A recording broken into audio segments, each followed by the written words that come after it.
Well, I gotta admit, it took a little longer than the Democrats were hoping. You see, with all of this unrest sweeping the nation, it had been said several times by Trump supporters that the Democrats were trying to bait Trump into sending in the army so they could scream, "Trump is a dictator. Look what he's doing with the army. Help us." Well, Trump didn't take the bait, and so he's mostly stood back. But at a certain point, there was just not much. He had to make a move, right? You see, in Portland, we're now going on day, I don't know, man, what is this, 45 or 6 of ongoing civil unrest. There has been literal death in the Pacific Northwest at the Chaz. There's a video going around now where you can see the Chazistani people. Chaz is long since gone. But after they shot up this SUV, they rush in and strip all the evidence out. And the cops said that's what happened. Over in Portland, the far left has been besieging a federal courthouse now for over a month. Just the other day, someone tried breaking through the barricades with a hammer. When a federal officer came out to defend the building, they smacked him in the head with the hammer. We then saw the other day, some dude was standing across the street. Somebody apparently kicked back a tear gas can or something. The marshal, I believe it was the Marshals, fired and hit this guy in the head. He goes down. What do we get from Mayor Ted Wheeler? The Marshals must be investigated for why this happened. Nah, at a certain point, when you've got over a month of far leftists throwing explosives at buildings and stuff, I get it. Yeah, we should have an investigation, but I think we're going to understand exactly what happened. If you're going to lob explosives and Molotovs or whatever at a building and strike feds in the head with a hammer, and someone fires a beanbag or something or an impact round and it hits somebody in the head, I'm going to be like, I know why the guy fired. I'm not happy the dude got hit in the head, but listen, man, you live by the sword. Well, here's what they're saying now. Oregon governor and senators condemn Trump's use of occupying army on Portland protesters. Most of Portland City Council has not responded to the president. Now, here's the funny thing. Willamette Week is like a far left publication, dude. Like Portland itself is super far left. When I went to Portland and was covering the protests, they called me alt-right and then had to issue a correction and apology because they were like, okay, he's definitely not, but still. Yeah, they tried to smear me because they're far left, insane people. What a pathetic publication, I'll tell you what. But here's what I saw when I saw this headline. Because they put occupying army in quotes in the headline, I thought it was the governor saying, I thought Trump called the protesters an occupying army. I thought the governor was condemning Trump for having said that about the protesters. And the reason I thought that was because I'm looking at these photos and I'm like, the federal officers guarding a federal building are not occupying anything. It's, in the literal sense of the definition. But in the warfare type description that they've come in and taken over the city, no, it's a federal courthouse. Feds, federal courthouse. Makes sense. So I didn't get the context and I read this and I'm like, wait a minute. They said the federal officers were Trump's occupying army? Are you kidding me? So wait, hold on. Listen, let me break this down for you. If I'm in my house and you show up for over a month with people at night throwing bricks and Molotovs and trying to smash through my windows, you can't call me the occupying army for trying to defend my property. Or if I call my friends and say, hey, please help, I'm being attacked by the far left, and then people come to my house, you can't call those people an occupying army. It's literally my house. But of course, we knew they were going to do it, and they did. Let's read this, we'll call it shoddy journalism. Most of Portland City Council has not responded to the president. They say Oregon's governor and 2 U.S. senators today decried President Donald Trump's use of federal officers to counter demonstrators in Portland. But Mayor Ted Wheeler and most members of the Portland City Council remained silent. U.S. Senators Ron Wyden and Jeff Merkley both issued statements following Trump's July 10th boast that Homeland Security officers deployed to Portland were handling it very nicely. On July 11th, Merkley said he was troubled by the deployment of officers who typically guard the nation's borders. We demand respect for Americans who have taken to the streets to raise their voices in peaceful support. Oh, you can't with these people. Are you kidding me? Willamette Week literally put up a photo of a firework exploding in front of the building. The peaceful support of the Black Lives Matter movement. No one should be intimidated or assaulted when they peacefully exercise their First Amendment rights. Oh, Bravo. Oh, what is that? Is that Merkley? Merkley, you duplicitous, disgusting individual. I swear, man, these people have no shame. This is beyond reprehensible. You have 40 plus days of them trying to burn a building down. They're just peacefully expressing themselves. Yeah, okay, man. Later on July 11th, a federal officer shot a protester in the head with a projectile, reportedly sending that person to the hospital for facial reconstructive surgery. Not fun, not cool. I don't like hearing these things, man. I'd like everybody to go home, maybe play a little game of backgammon, order a pizza, maybe have a beer, if that's what they're into. I don't know what they do. Maybe they watch, I don't know, what does the left watch on TV? Like anarchist soaps or something? In the wake of that shooting, Wyden strengthened his condemnation. The consequences of Donald Trump unilaterally dispatching federal law enforcement into U.S. cities played out in Portland with a peaceful protester shot in the head, Wyden wrote. Trump and Homeland Security must now answer why federal officers are acting like an occupying army. And there it is, the moment we have all been waiting for. The peaceful protesters were struck by Donald Trump's occupying army. We knew they were going to do it, and they did it. Peaceful protester. All right, I'll tell you what. Listen, I don't like that this guy got hit in the head. Like, the video's graphic and gruesome. Seriously, man, I don't even want to describe it. And it's a bummer. I mean, no one should be happy about the extreme violence and the escalation that's happening. I got some bad news for you, though. If you show up wearing all black and a bunch of other people are wearing all black and a bunch of those people are throwing bricks, throwing back tear gas, throwing explosives and Molotov cocktails and using hammers to break into a building, and you're standing next to them waving a sign and they fire and you get hit. I mean, these things happen, okay? You know, for those, many of you are probably familiar, I did my share of conflict reporting. So I mostly covered civil unrest, revolution. I was never actually in any direct civil war zone or like an actual war zone, but I was in the budding civil war, civil unrest and revolutions. Like I was in Egypt during the revolution. That was crazy. And I've gone through hostile environment training. Okay, this is what you got to get. They call it. It's called a HEAT program. It's like hostile environment action training or something like that. You get a certificate. A bunch of security agencies do this. It's kind of expensive. It's hard to get into because they don't just allow anyone to do it. And one of the things they tell you is that as a security personnel, as a reporter or as a contractor, somebody who's got to be down there, never stand in line with these two groups. Because one side's going to be throwing projectiles of some sort. The other side's going to be firing projectiles of some sort. And depending on the severity of the conflict, of course, standing in the middle is the dumbest place you can be. If you are with the protesters, standing beside them, standing in front of them, the likelihood that this will happen was 100%. It's been going on for 40 plus days. It's not going to stop. I could tell you, more people are going to get hit. You're going to see more videos like this. And then invariably, like clockwork, Wyden, the Democrats, the peaceful protesters are being attacked. You know what, man, spare me.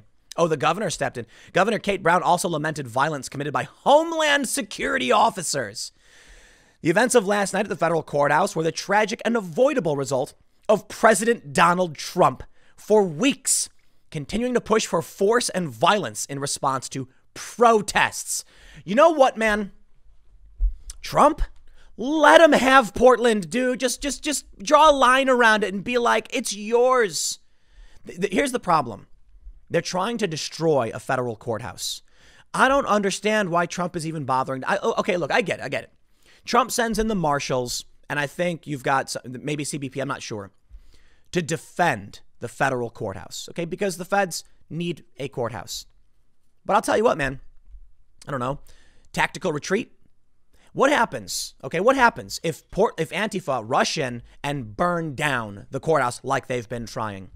Donald Trump can then blame Portland. You see how this works? It's a really stupid game.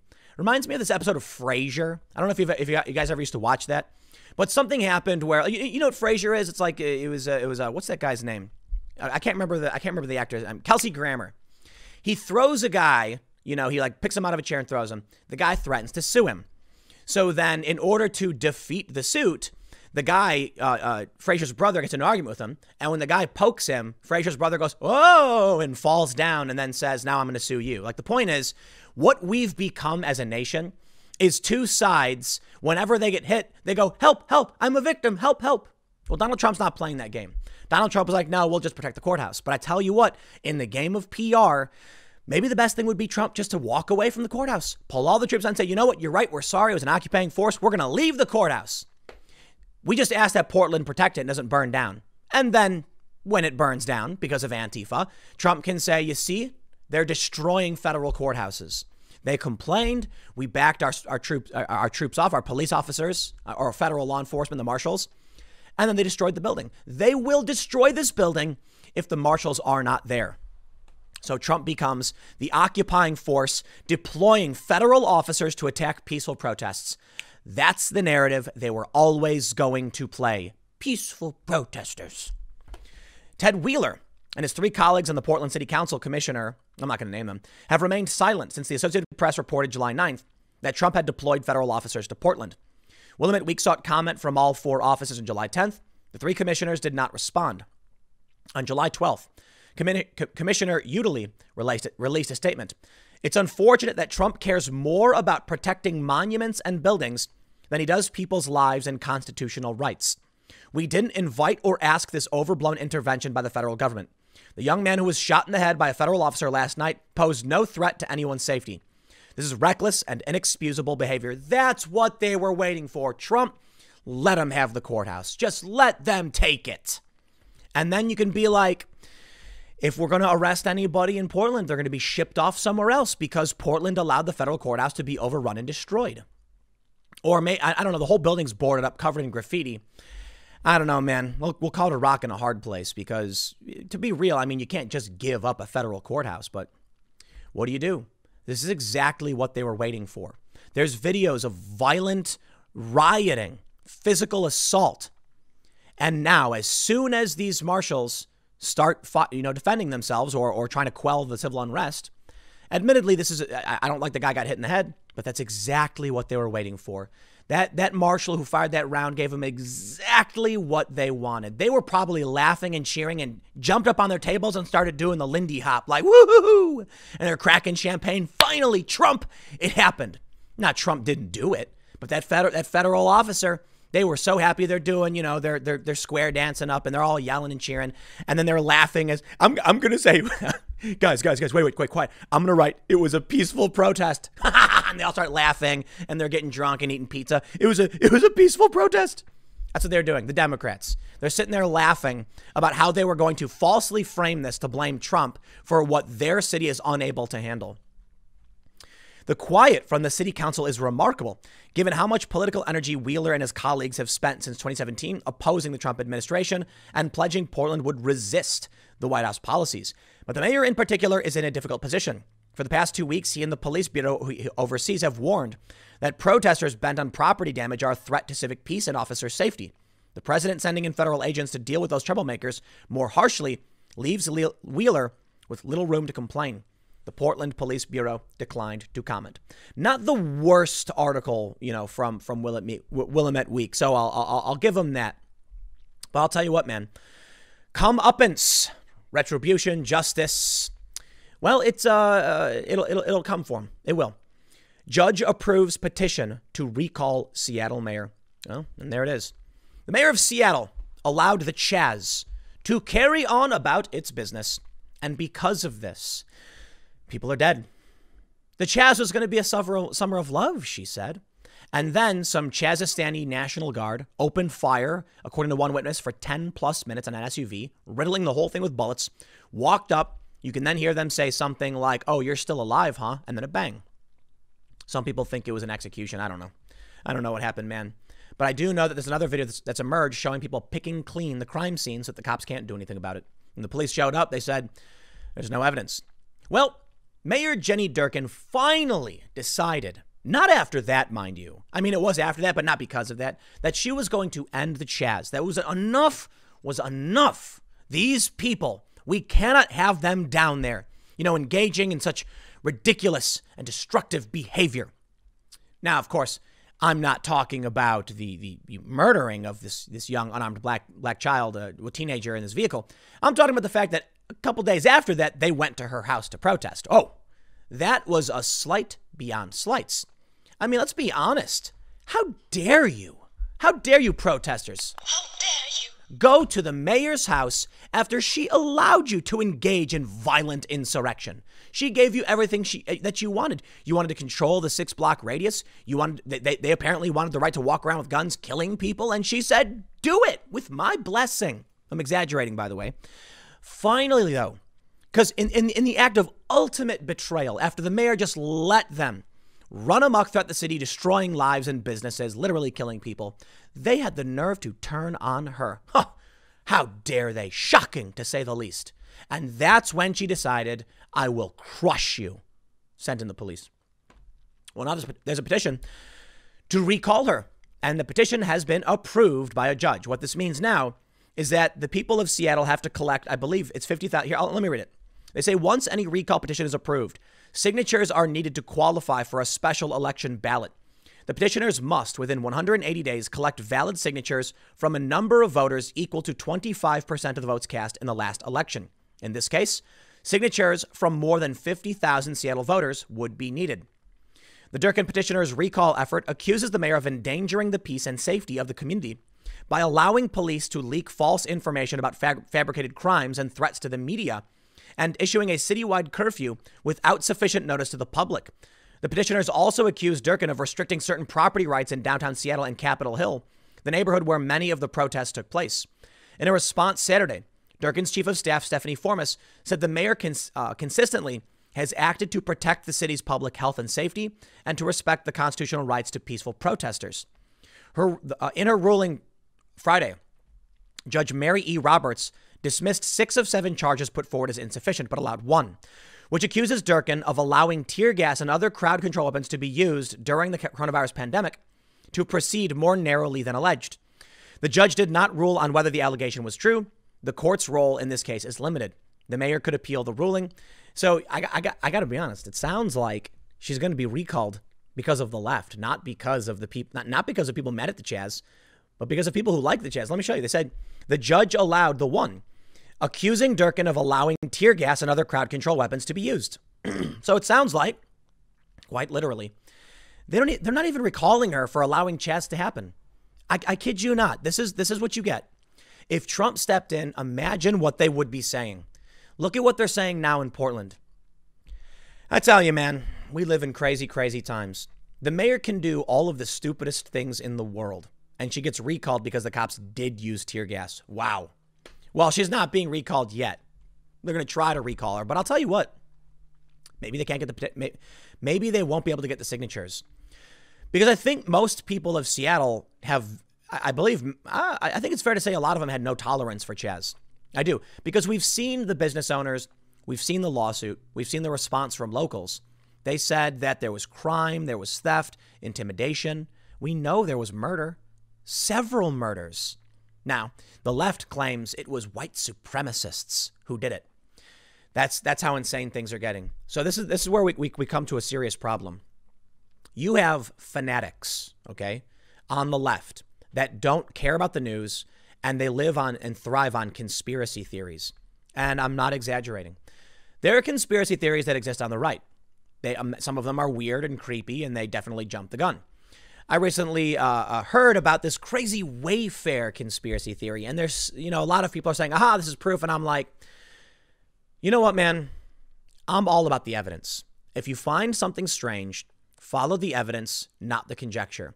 And it's funny to me how on the right, the conspiracy theories always just jump straight to a conclusion. And I'm like, you know what, man? You can't do it. But at the very least, these people are just sitting online believing crazy things. On the left, these people believe that there are white supremacists hiding around every corner going, and so they're terrified and shaking, looking around, and they're armed. So what happened in the Chaz was when these young kids were driving this SUV and trying to come into the Chaz, because apparently they had just stolen it, the people who believe there are like tiptoeing white supremacists hiding around the corners saw the vehicle and started screaming and just firing randomly at the vehicle like lunatics. And then it turns out they killed some 16-year-old and critically injured a 14-year-old. And that's because their conspiracies are much more dangerous. They believe insane things for insane reasons. And they take violent action and commit crimes because of it. Well, it's finally happened. We'll see if the mayor ends up getting recalled. The mayor of Portland has announced there's going to be an investigation of the Marshals for firing the impact round that hit the guy in the head, which I just find so hilarious. It's like, have you investigated any of these people? No, I'll tell you what. Yesterday I covered this in Portland. They actually dropped felony rioting felony rioting charges on many of these people. I think it was like 59 people had their charges dropped, 9 of which were felonies, including arson. Those all get dropped, but that marshal, heaven forbid, an accidental, someone gets hit in the head. I don't think the guy was aiming for the guy's head. It's possible, but you're going to have to prove it to me. That's the issue. It's possible he was just trying to fire at the crowd and get him to back off, and the guy got hit in the head, and it's bad. And now apparently that's Trump's fault. Well, maybe if you had police actually protecting your city, this wouldn't be an issue. You know what, man? I'll count down the days until they actually abolish their own police departments, but I'll leave it there. Next segment is coming up at 1 p.m. on this channel. Thanks for hanging out, and I will see you all next time.